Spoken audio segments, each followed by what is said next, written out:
राधा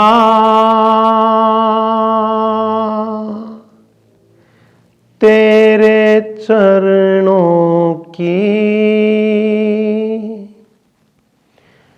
श्यामा तेरे चरणों की, राधा तेरे चरणों की, श्यामा तेरे चरणों की। गर धूल जो मिल जाए, श्यामा तेरे चरणों की, राधा तेरे चरणों की। गर धूल जो मिल जाए, सच कहता हूँ मेरी, सच कहता हूँ मेरी, तकदीर बदल जाए, राधा तेरे चरणों की। सुनता हूँ तेरी रहमत, दिन रात बरसती है। सुनता हूँ तेरी रहमत, दिन रात बरसती है।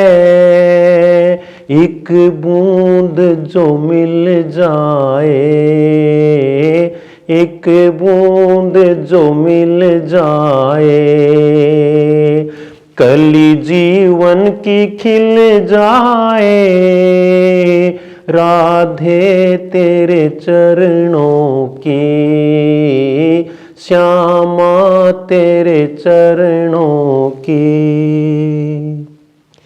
ये मन बड़ा चंचल है, ये मन बड़ा चंचल है, कैसे तेरा भजन करूं। ये मन बड़ा चंचल है, कैसे तेरा भजन करूं। जितना इसे समझाऊं, जितना इसे समझाऊं, उतना ही मचल जाए, राधे तेरे चरणों की, श्यामा तेरे चरणों की। गर धूल जो मिल जाए, राधा तेरे चरणों की। इसी भजन वंदना और प्रार्थना के साथ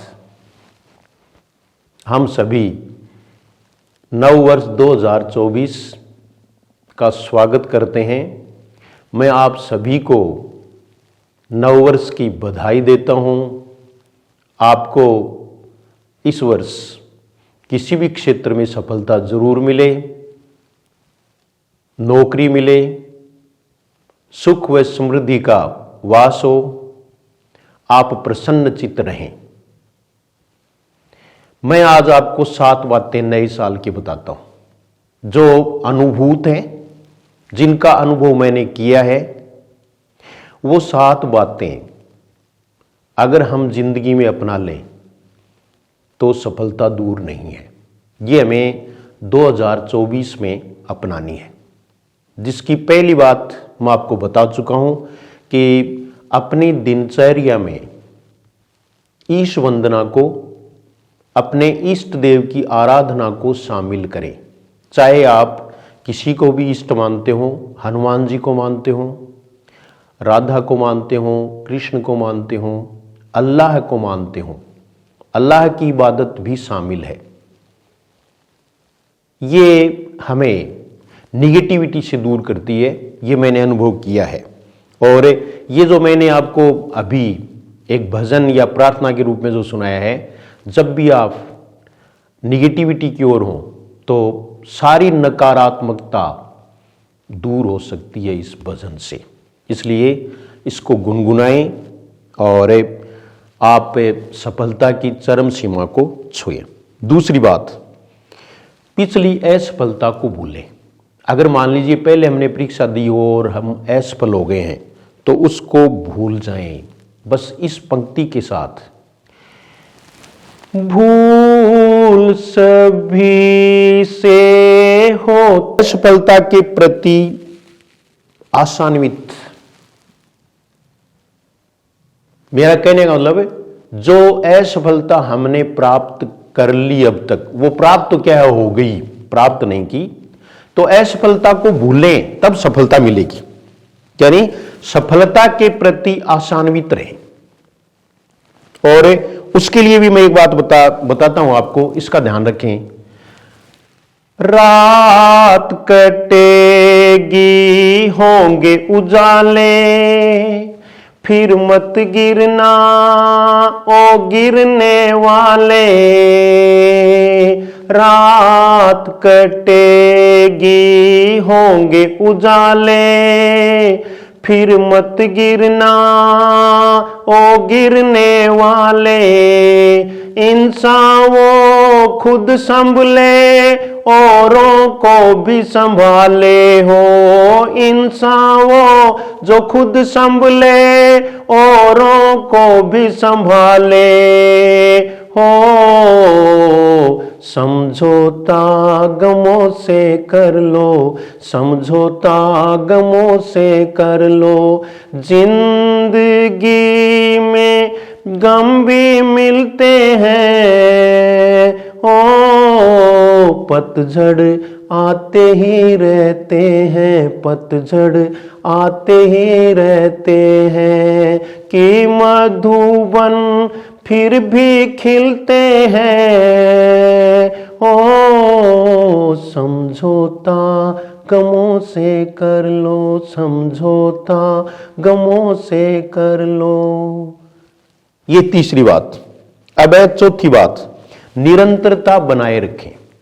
रेगुलरिटी नहीं छोड़ें। 2 दिन पढ़ लिए, 2 दिन मेहनत कर ली, उसके बाद में फिर आराम कर लिया, ऐसा नहीं। चांद सितारों को भी देखो कितनी लय में है।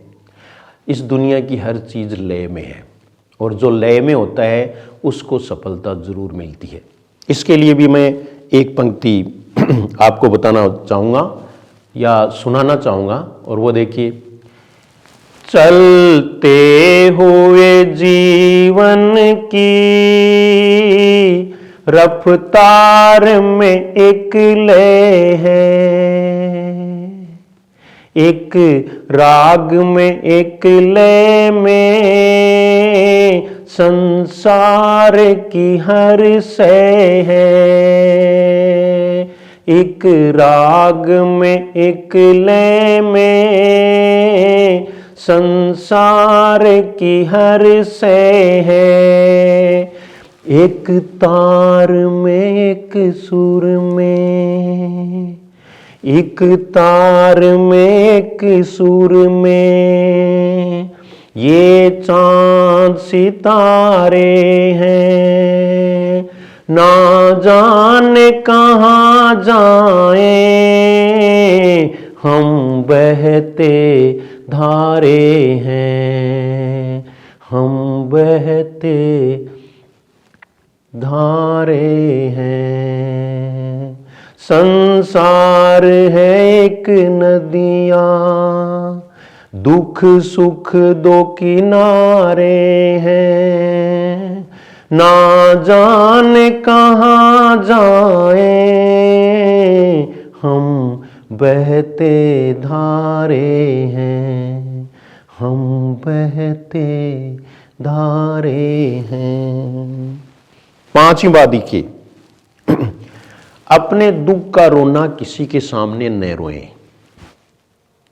प्राय समस्याएं सबके सामने हैं, लेकिन ये समझें कि मेरा दुख दूसरे से कम है, मेरा गम उतना नहीं है जितना दूसरे का है। तो इसके लिए भी मैं आपको एक पंक्ति सुनाता हूं। दुनिया में कितना गम है, मेरा गम कितना कम है। दुनिया में कितना गम है, मेरा गम कितना कम है। लोगों का गम देखा तो मैं अपना गम भूल गया, मैं अपना गम भूल गया।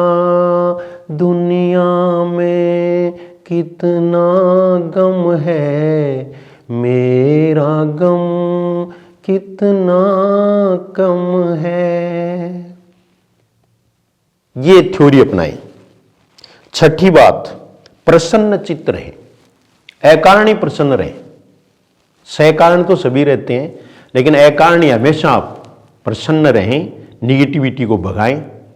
इसके लिए आप योग अपना सकते हैं, अनुलोम विलोम, कपालभाति, ओम का उच्चारण, इनको अपनी दिनचर्या में नए साल से शामिल करें। इसके अलावा भी प्रसन्न चित्त रहने में और भी कई बातें हो सकती हैं। नकारात्मक और मनहूस विचार वाले लोगों का संग छोड़ दें, कुसंग छोड़ना बहुत जरूरी है। तो ये छठी बात थी जो मैंने आपको बताई। और उसमें प्रसन्न चित्त हम रहते हैं, लेकिन लोग नहीं रहने देते। कोई कुछ कहता है, कोई कुछ कहता है। उसके लिए भी मैं एक बात बताता हूँ, क्योंकि उनका काम कहना है, आप उसको दरकिनार करें। भाई देखो, कितनी साल हो गई, अभी तक भी नौकरी नहीं लगी, कितनी साल हो गई कोचिंग, अभी भी कोचिंग। ज़्यादातर लड़कियों के टोन होते हैं ये, कि अभी भी ये पता नहीं किसकी तैयारी कर रही है, इसका हो गया, इसका हो गया, तेरा नहीं हुआ। और है, घर वाले भी हमारे कई बार विपरीत हो जाते हैं। सब घर वाले तो एक से नहीं होते, लेकिन घर वालों का भी साथ बहुत ज़रूरी है। उनको कैसे भी करके अपने प्रति पॉजिटिव रखें कि मैं मेहनत कर रही हूँ या मेहनत कर रहा हूँ, लेकिन लक साथ नहीं दे रहा है, या जो भी है, कर्म से लक को बदला जा सकता है। और इसमें भी एक लाइन में आपको बताता हूँ, कुछ तो लोग कहेंगे, लोगों का काम है कहना। कुछ तो लोग कहेंगे, लोगों का काम है कहना। छोड़ो ये बेकार की बातें, छोड़ो ये बेकार की बातें, हमको है पढ़ना। कुछ तो लोग कहेंगे, लोगों का काम है कहना। इसलिए उसकी चिंता बिल्कुल भी न करें। लास्ट में मैं आपको एक बात बताता हूं, वो सबसे जरूरी है, मेहनत करनी पड़ेगी। इसका कोई शॉर्टकट है नहीं। तो ये देखो, आप मेहनत करनी पड़ेगी। आज तक जिन्होंने सफलता प्राप्त की, उन्होंने मेहनत की, और मेहनत भी ईमानदारी से, अपने प्रति ईमानदारी रखकर मेहनत करें। मेहनत करने का प्रदर्शन बिल्कुल न करें, बल्कि अपने मन में ही सोच लें कि मैंने मेहनत की है और संतुष्ट हो। इसके लिए मैं आपको एक लाइन बताता हूं। है कौन जो दुनिया में ना पाप किया जिसने, बिन उलझे कांटों से है फूल चुने किसने। बिन उलझे कांटों से है फूल चुने किसने। यहाँ पाक नहीं कोई, हम पापी सारे हैं, ना जाने कहाँ जाएं, हम बहते धारे हैं, हम बहते धारे हैं। ये 7 बातें मैंने आपको बताई हैं, मैंने अनुभूत की हैं। इनका पालन आप पूरी साल कर लें, परीक्षा तक कर लें, सफलता दूर नहीं है। सभी को नववर्ष की बहुत बहुत बधाइयाँ, शुभकामनाएँ। और मैं ये आशा करता हूँ कि अगला साल आए तब आप किसी गवर्नमेंट जॉब में हो। इसी के साथ थैंक यू वेरी मच।